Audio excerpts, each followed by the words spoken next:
कालच्या निकालानंतर किंबहुना राज्यातल्या कोणत्या पक्षाचा स्ट्राईक रेट या निवडणुकीमध्ये कसा राहिलाय त्यावर एक नजर टाकूया।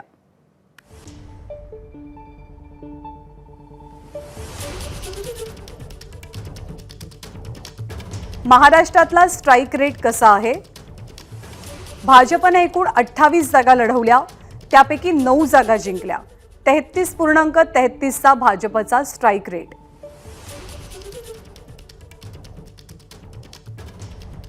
एकनाथ शिंदेंची शिवसेना 15 जागी लढली, 7 जागी विजयी झाली। स्ट्राईक रेट भाजपपेक्षा जास्त 46.30। अजित पवारांची राष्ट्रवादी 4 जागी लढली, 1 जागी जिंकली। 25% स्ट्राईक रेट म्हणजे सर्वात कमी स्ट्राईक रेट महायुतीतला।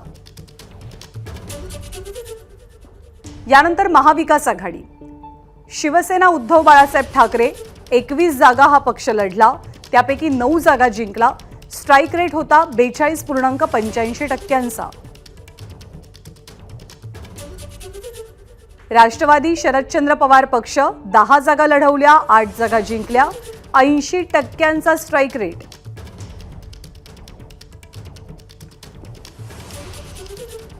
तर या निवडणुकीतला राज्यात जागांच्या बाबतीत सर्वात मोठा पक्ष 17 जागा काँग्रेसने लढवल्या, त्यापैकी 13 जिंकल्या। स्ट्राईक रेट होता 76.47%।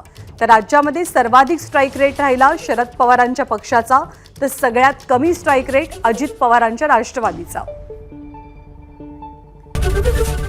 एबीपी माझा, उघडा डोळे बघा नीट।